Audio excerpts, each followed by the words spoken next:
Hiya folks, I want to remind you again on October 5th and 6th I will be in Toronto, Ontario, Canada leading a retreat there, and a new date has just been added. October 8th I will be in Cleveland, Ohio speaking and doing a live podcast at the Universalist Unitarian Church in Cleveland Heights. And on October 11th, Zero Defects will play at Gillies in Akron, Ohio with the Tufted Puffins and one other act whose name I've forgotten, I'm very sorry.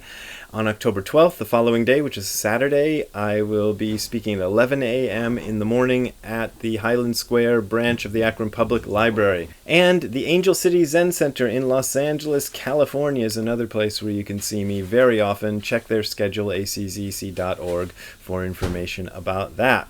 Okay, what I want to talk to you today about is a passage from Dogen. This can be found in Volume 1 of Shobogenzo, the Nishijima Cross translation, and it is in a chapter called Sansui Gyo, the Sutra of Mountains and Waters. In general, ways of seeing mountains and water differ according to the type of being that sees them.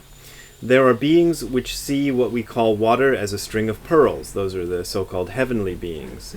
Demons see water as raging flames and see it as pus and blood. Gross. Dragons and fish see it as a palace and see it as a tower. Human beings see it as water, the causes and conditions of life and death. Thus, what is seen does indeed differ according to the kind of being that sees. Now let us be wary of this. Is it that there are various ways of seeing one object, or is it that we have mistakenly assumed the various images to be one object? The formula he's using about heavenly beings see it as a string of pearls, demons see it as pus and blood, dragons and fish see it as a palace, human beings see it as water, comes from Yogacara Buddhism. And water is reality, pretty obviously, and he uses water as a stand-in for just saying reality because it's a concrete thing. It's water. Everybody knows what water is, right? So he's trying to say even something as obvious as water is covered under these sort of ideas that he's expressing about the different ways of seeing things. So all of reality, in turn, would be like this. But does this mean Dogen is saying there is no such thing as objective reality? Does this mean that he thought anybody's ideas about what was real and true were just as good as anybody else's? Would Dogen be okay with the idea that there are many, many truths out there and all of them deserve our equal respect? I don't think so. And I don't think so because of some things I'm going to tell you about Dogen, and I think even if Dogen did say that, he was wrong. But I don't think Dogen was wrong because he goes on and says some other things. What's very worrying to me is that there is a kind of large constituent of people in the world who are very interested in this idea that there is no objective basis of truth, that everybody's got their own truths and all of the truths are equal. And there are a lot of people within the Buddhist communities in the United States, in particular probably in Europe too, I know mostly about the United States, who seem to believe that Buddhism supports this idea of multiple truths. I don't think it does. And I think if the Buddhist teachers in America were a little bit more careful about how they understood Buddhism, this would be pretty easy to see that it's not a philosophy that advocates that truth is just whatever you want to say it is. But back to Dogen. After that bit that I just quoted to you, he goes on to say, although there are many kinds of water, it seems that there is no original water and no water of many kinds. This is classic Dogen, because he says there's many kinds of water, but there's not many kinds of water. But notice that he doesn't just deny the idea of one original water, one original reality, but he also denies the idea of there being many different kinds of water and many different kinds of reality. In our society, we have the scientific method. This is something that Dogen didn't have. It really didn't exist in Asia at the time that Dogen was alive, at least as a thing, the way we see it as a thing. But scientific examinations of reality show us that there are indeed ways of understanding reality that are demonstrably better or more accurate, if you want that, than other ways of seeing reality. And that anybody who approaches a real thing can discover certain things about that, whether it's water or air or whatever, that are demonstrably true and that do not vary significantly according to who sees it. So Dogen understands this, even though he might not understand the scientific method.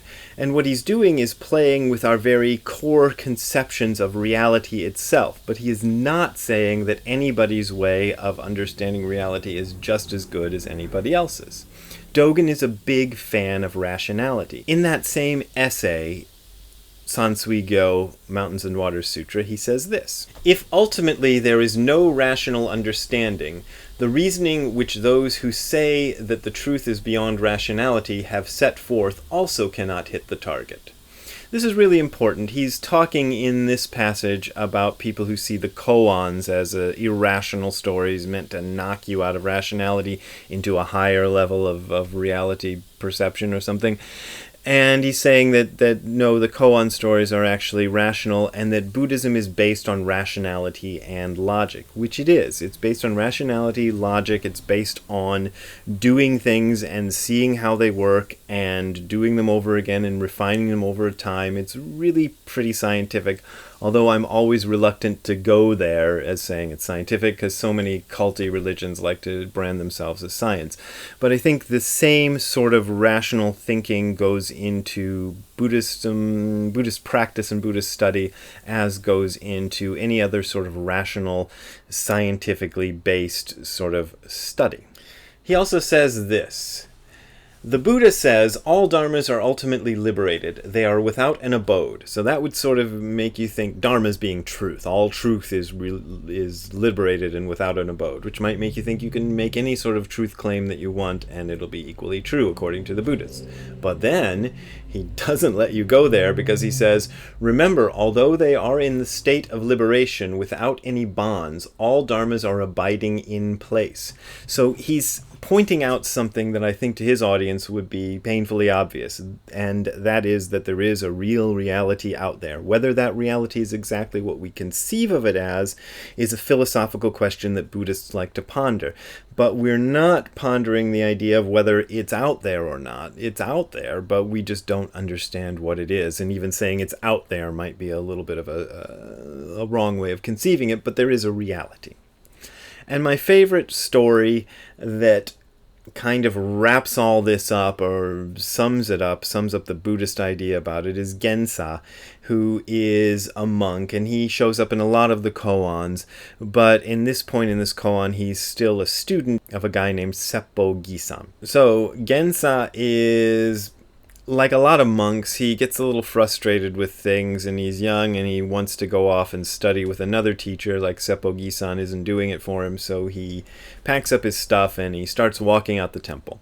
As he's walking out, he stubs his toe on a rock, and he's like howling in pain, and it's blood all over the place, and it's horrible, depending on which version you read. There, some of them are very graphic, and some of them he just stubs his toe.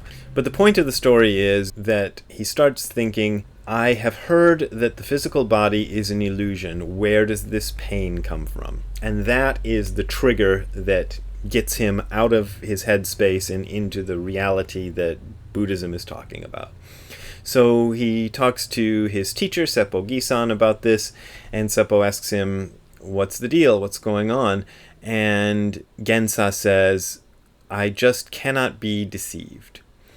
And that's what it's all about. So you can get into your head and start thinking, oh my God, there's no objective basis to reality. And then you can start tossing out all kinds of stuff, which I think these days in academics is kind of almost a fashion of just tossing out everything you want because they, have this belief that nothing is provable and everything is just in flux and whatever. But you can't do that. When you stub your toe on the rock, that is your indication that there is a reality. And that is what Buddhism always comes down to. Whether you think of it in your head as, there's no basis for objective reality and might as well make shit up. Then you stub your toe on the actual reality that's in front of you right there, That's what you defer to. You don't defer to your ideas about, there is reality and there isn't reality and all this stuff. You defer to what's real. And I'm getting concerned that this sort of idea is becoming a thing in Buddhist centers. This idea that there isn't a reality and it's all like the postmodern theory where there's no, basis for anything. And that shouldn't be there, but it's there because a lot of the teachers in American Zen just don't understand Zen at all. And we got to watch out for people like that, I'm sorry to say. I think maybe the story of Gensa stubbing his toe should be taught more vigorously at our American Zen centers. My humble opinion right there. For today, a nice Tuesday where it's finally cooled down a little bit in Los Angeles. And it's also the birthday of one of my favorite albums, Kiss Alive, which a couple years ago when I was in Germany, I got this. This is the original German edition of it. They didn't like the Kiss logo because the S's looked like the SS symbol, so they made up this weird logo. Since then, they've refined it and it made it look more like the real Kiss logo, but at this point, they just stuck a little graphic on top of it, so kind of cool. Anyway, thanks for listening. As always, I am supported by your PayPal and Patreon donations. The addresses for that is below, as well as the links to all those live things that I talked to you about at the beginning of the video. So we'll see you later. Have fun and make sure to believe in reality.